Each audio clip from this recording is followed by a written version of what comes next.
ہمارے رسول مقبول محمد صلی اللہ علیہ وسلم کی ولادت باسعادت موسم بہار میں پیر کے دن صبح صادق کے بعد اور طلوع آفتاب سے پہلے 9 ربیع الاول سن عام الفیل 20 یا 22 اپریل 571 عیسوی کو مکہ مکرمہ میں ہوئی۔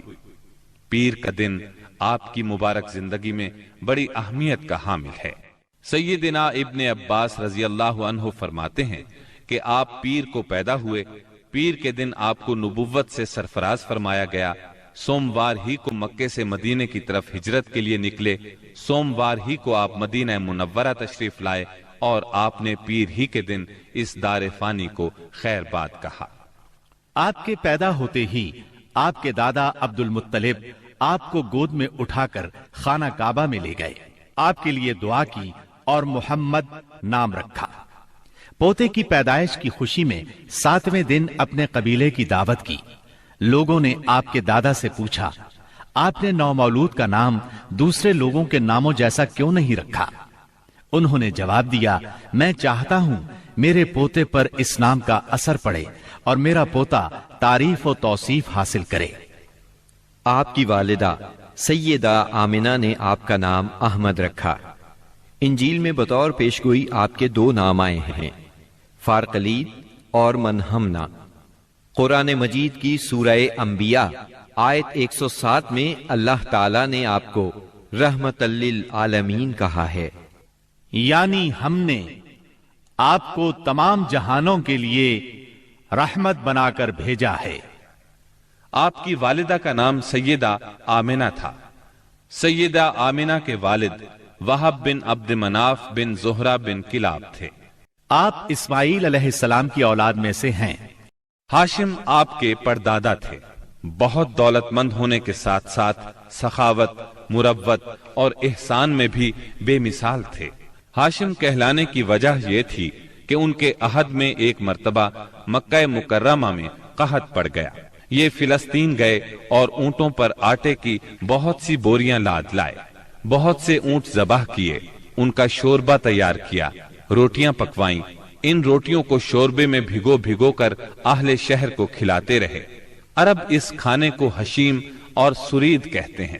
یہ سلسلہ ایک مدت تک جاری رہا، اسی وجہ سے ان کا نام ہاشم پڑ گیا۔ وہ حاجیوں کی خدمت اور مہمان نوازی میں بھی بڑھ چڑھ کر حصہ لیتے تھے۔ اسی سخاوت اور فیاضی سے ہاشم کا نام پورے عرب میں مشہور ہو گیا۔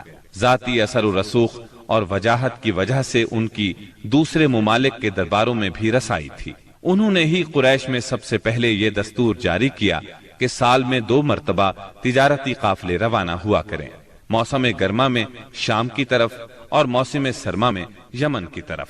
چنانچہ اسی دستور کے مطابق دونوں موسموں میں قافلے روانہ ہوتے تھے۔ سورۃ القریش میں اللہ تعالیٰ نے قریش کو یہی انعام یاد دلایا ہے، کیونکہ قریش اللہ کی رحمت سے موسم سرما و گرما کے عادی ہو گئے۔ ان کی سمجھ میں یہ بات آ گئی کہ اس نعمت کے شکریہ میں اللہ کی عبادت کرنا چاہیے جو اس گھر کا مالک ہے، اور اس نے انہیں بھوک میں کھانا دیا اور خوف سے امن بخشا۔ نجاشی شاہ حبش ہاشم کی بے حد خاطر مدارت کرتا اور تحفے تحائف بھی پیش کرتا۔ قیصر روم بھی ان سے بہت مہربانی سے پیش آتا تھا۔ ہاشم نے یمن اور روم کی حکومت سے قریش کے تجارتی قافلے کی حفاظت کا حکم حاصل کیا، اور یہ ان کے اعلیٰ تدبر کا نتیجہ تھا کہ تمام راستے قریش کے تجارتی قافلوں کے لیے محفوظ ہو گئے۔ اس طرح مکہ مکرمہ بین الاقوامی تجارت کا مرکز بن گیا۔ اس سے خانہ کعبہ کی زیارت اور فریضہ حج عام ہو گئے، اور مکی زبان بھی ملک کے چاروں طرف سمجھی جانے لگی۔ ان قریشی قافلوں اور سالانہ میلوں کی وجہ سے جزیرہ نمائے عرب میں ایک معاشی مرکز پیدا ہو گیا۔ ان سالانہ میلوں میں قریش کو سرمایہ دارانہ تجارت اور قافلوں کی حفاظت کے سلسلے میں بہت اہمیت حاصل تھی۔ اس طرح مکہ مکرمہ تجارتی مرکز بنا، جس نے سیاسی مرکزیت کا راستہ کھولا جو اسلام کا کارنامہ بننے والا تھا۔ 197 عیسوی کے چند ماہ بعد ہاشم کی بیوی سلمہ بنت عمر کے ہاں مدینہ منورہ میں شیبہ یعنی عبد المطلب پیدا ہوئے۔ بچے کے سر میں کچھ بال سفید تھے، اس لیے ان کا نام شیبہ رکھا گیا۔ شیبہ کا مطلب ہے بوڑھا۔ ہاشم کی وفات کے بعد ذمہ داریاں ان کے بھائی مطلب نے سنبھال لی تھیں۔ گویا مطلب شیبہ کا چچا تھا۔ اس کی وفات کے بعد شیبہ نے رفادہ اور سقایا کی ذمہ داریاں خوبی سے سنبھالی۔ انہوں نے یمن اور حبشہ کے درباروں میں اپنی قوم کی نمائندگی بھی کی۔ ان کی ملکیت میں ایک قدرتی چشمہ بھی تھا۔ ایک دن خواب میں انہیں اشارہ ملا کہ فلاں جگہ کھود کر غائب شدہ زمزم کا کنواں برآمد کریں۔ کھودتے وقت اس سے انہیں دفن شدہ خزانہ بھی ملا جو کعبے کے چڑھاووں پر مشتمل تھا۔ عبد المطلب کو زمزم کی ملکیت کے لیے بہت دشواریاں پیش آئیں، مگر اہل شہر امن پسند تھے۔ انہوں نے طے کیا کہ کسی غیر جانبدار حاکم سے اس کا فیصلہ کرا لیا جائے۔ عبد المطلب نے یہ بات مان لی، لیکن پریشان بھی تھے، اس لیے منت مانی کہ اگر اللہ نے مجھے 10 بیٹے دیے اور وہ بلوغت کو پہنچے تو میں ان میں سے ایک کو کعبے میں جا کر اللہ کے لیے قربان کر دوں گا۔ جب 10واں بیٹا بھی بلوغت کو پہنچ گیا تو عبد المطلب کو منت یاد آئی۔ انہوں نے بیٹوں کے درمیان قرعہ ڈالا تاکہ جس کا نام نکلے اسے قربان کر دیں۔ قرعہ نبی اکرم صلی اللہ علیہ وسلم کے والد عبداللہ کے نام نکلا۔ عبد المطلب کا ارادہ دیکھ کر رشتہ داروں اور دوستوں نے دخل اندازی کی اور انہیں مشورہ دیا کہ وہ کسی خاتون عرافہ کے پاس جا کر حل دریافت کریں۔ چنانچہ عبد المطلب ایک عرافہ کے پاس گئے۔ اس نے معاملہ سن کر مشورہ دیا کہ بیٹے اور 10 اونٹوں کے درمیان قرعہ ڈالو۔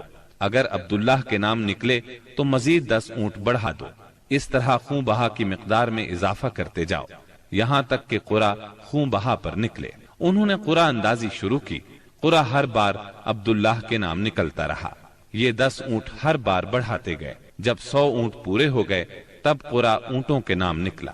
عبد المطلب نے 3 بار ایسا کیا تاکہ اطمینان ہو جائے۔ ہر بار 100 اونٹوں ہی کا قرعہ نکلا۔ اب انہیں اطمینان ہو گیا کہ یہی اللہ کو منظور ہے۔